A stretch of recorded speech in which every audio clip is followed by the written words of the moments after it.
안녕하세요. 시간에 투자하고 시대를 얻는 타임트레이더입니다. 오늘 소개해드릴 기업은 아스트라 오토파츠, 티커네임 AUTO, 오토입니다. 오토라는 티커네임에서 드러났듯이 오토는 자동차와 관련된 기업입니다. 이때 자동차는 이륜차를 포함한 것을 말하고 있고요. 기업의 대략적 규모로 따지자면 타임트레이더 기업 분석 초기에 2편과 3편으로 준비했던 스릴 그리고 클라스와 비슷한 편에 속합니다. 아스트라 오토파츠는 인도네시아의 자동차 부품 제조업자입니다. 설립 시기는 1991년 9월이고 실제로 상업적 영업활동이 이루어지기 시작한 것은 1992년이라고 합니다. 주주 구성 중에서 총 80%의 지분을 차지하고 있는 아스트라 인터내셔널은 증권시장에서 시가총액 7위를 차지하고 있는 거대 기업입니다. 제조업 기준으로는 시가총액 3위에 달하고 있는데요.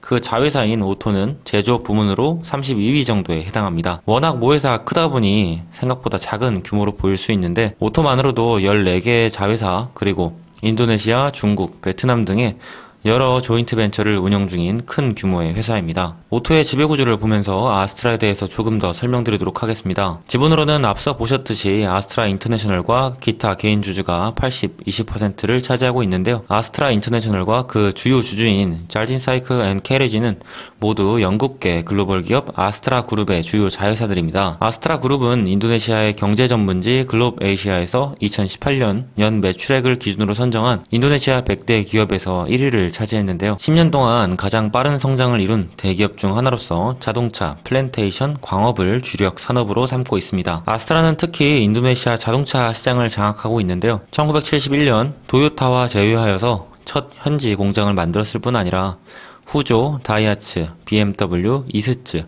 닛산 디젤에 대한 독점 판매권과 혼다 오토바이 제조 및 영업권도 독점하고 있어서 인도네시아 자동차 시장의 절반 정도를 차지하고 있습니다. 오토의 상장 관련 정보입니다. 상장 일자는 1998년 6월이고 시가총액은 2018년 7월 기준으로 7조 루피아 규모입니다. 현재 주가는 약 15% 정도가 더 상승해서 8조 루피아에 가까운 수준이니까 참고하시면 좋겠습니다. 우측에 종합지수, 기타 분류 산업지수와의 비교를 보시면 오토의 주가는 타 지수와 비교해서 크게 떨어지는 모습을 볼 수 있습니다. 2014년 이전까지의 큰 문제는 없었지만 2014년 종가 이후로 실적이 악화돼 급락했기 때문에 격차가 더 커 보일 수 있겠습니다. 크게 떨어졌던 실적은 16년도, 17년도를 이어서 조금씩 회복하는 추세입니다. 하지만 실적과 다르게 주가는 17년 하반기 다시 하락해서 현재 이어오고 있죠. 실제 차트를 통해 한번 다시 보겠습니다.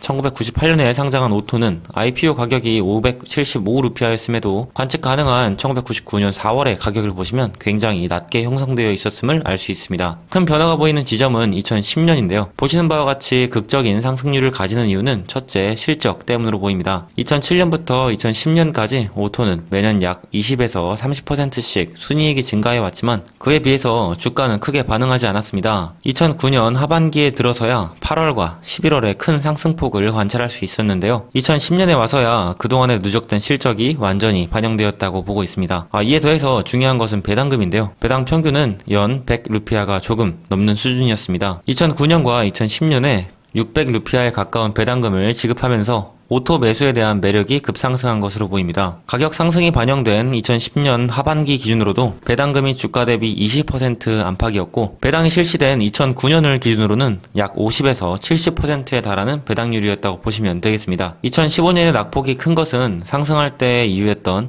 실적 그리고 배당의 매력도 같이 떨어졌기 때문으로 판단됩니다. 최근의 주가 움직임은 앞서 말씀드린 대로 실적이 회복됨에도 불구하고 다소 하락한 모습을 가지고 있고요. 다음으로 오토의 간략한 재무 상황입니다. 좌측의 자산 및 부채를 보시면 일정 수준의 자산 규모를 지속적으로 유지한 것을 알 수 있습니다. 2018년 3분기 기준으로는 소폭 상승하여서 완만하게 증가하는 모양새를 가지는데요. 자본의 경우에 5년간 조금씩 상승하는 모습을 가졌으나 2018년에는 전년 규모를 유지해서 비교적 부채가 늘어난 편입니다. 하지만 과거부터 부채 관련 지표는 양호하게 가지고 있었기 때문에 아직까지 재무적으로 크게 문제될 사항은 아니라고 판단됩니다. 다만 그 비중으로 볼 때 총 자산의 약 30%가 오토의 제휴사 그리고 조인트 벤처에 대한 투자금의 형태로 인식되어 있기 때문에 다른 자산보다도 더 유동화가 느릴 수 있고 해당 제휴사 또는 조인트 벤처의 사정에 따라 다르게 인식될 수 있습니다. 다음은 오토의 매출과 연간 이익입니다.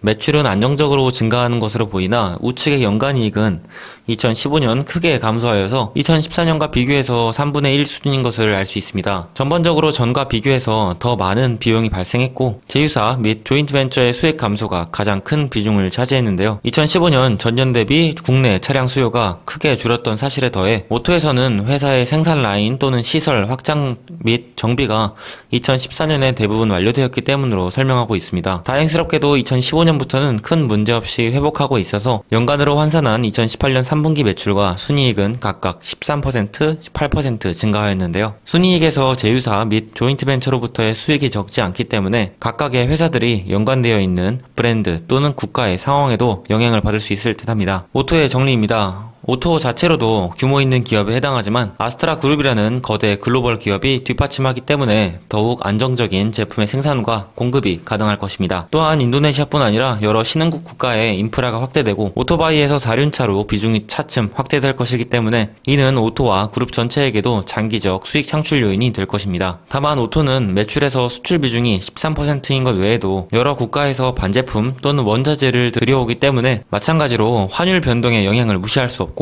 해외 기업들과 다수의 조인트 벤처를 운영하는 것은 긍정적이지만 일부 조인트 벤처의 경우에는 손실 또한 공유하고 있기 때문에 수익성 개선이 필요한 것으로 보입니다. 이상으로 오토, 아스트라 오토파츠를 알아보았습니다. 질문이 있으시다면 댓글로 남겨주시고 다음 기업 영상이 궁금하신 분은 화면에 영상 바로 가기를 눌러주시기 바랍니다. 유익하게 보셨다면 구독과 좋아요 부탁드리고 본 기업의 상세 정보나 다양한 투자 정보를 원하신다면 네이버 블로그 타임트레이더의 해외 주식, 부동산 투자 정보를 찾아주시기 바랍니다.